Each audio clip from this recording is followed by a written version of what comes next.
Hey everybody, it's Sunday night here in Cypress, Texas. It's I'm pretty excited actually, and the reason is it's kind of crazy why I'm excited.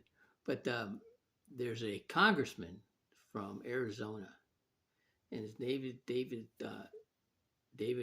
Schweikirk, and he did a presentation to the basically for the new congressmen and their interns and their assistants and all that, explaining what the real challenge is with the debt ceiling increase, the debt ceiling.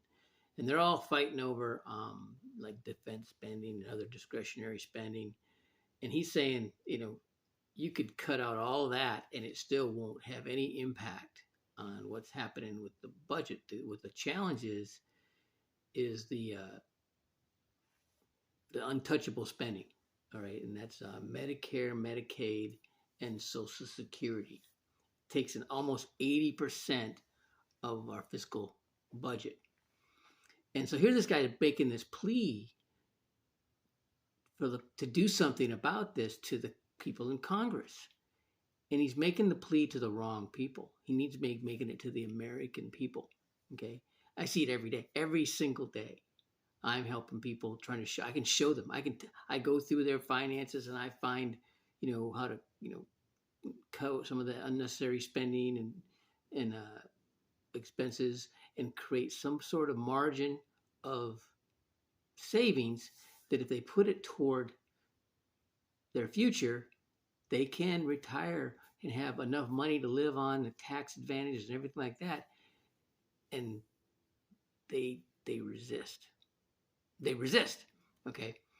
And in the and the strategies we have actually would take care of all the medical problems, medical issues that they, the spending, right, for that they have, a big chunk of it, right?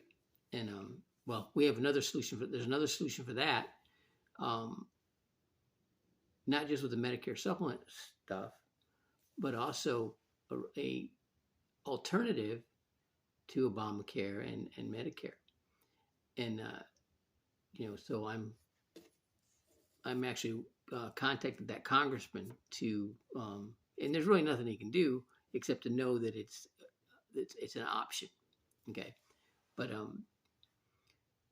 the big challenge is people haven't saved their money. The baby boomers haven't saved their money.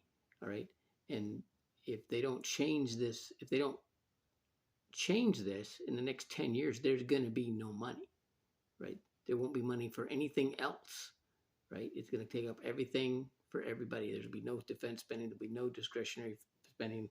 There'll be no infrastructure spending, none of that, because there won't be enough left in the budget. Okay. So me going out there every night or every day and talking to people, all right, I'm doing my part to solve this problem. Not everybody else, with our company that does what we do, because most other companies don't do what we do. They're not targeting who we're targeting.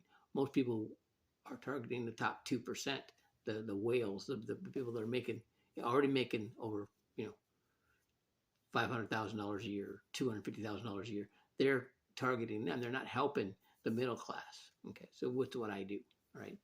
And the I actually have a better understanding when I show the X curve and I explain this, right?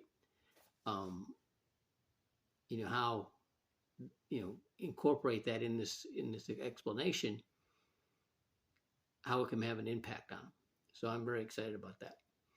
So the I'm going to be using that video of that congressman's talk quite a bit, but it's going to help open up some avenues for us, because a lot of people we're talking to, especially mortgage real estate professionals, they make good money, but then that's all they're focused on: making money, but they're not focused on how they're going to make their money work for them. They're not focused on saving their money properly, in structuring it the right way so they can have more money down the road. They're thinking just like right now. That's what they're thinking, right? And that's not going to do it. Okay, and but they actually are in a sweet spot to help solve this problem, okay? Because they already know how to look at bank statements and pay stubs and tax returns and figuring out, what they need to do to get somebody qualified for a loan. But that same ability can help them plan for somebody's future. And there's much greater need right now for that than there is for people trying to get into a house, all right, or refinance. Because rates are way higher than they were. So people sitting on them low rates are not going to move for a while. All right.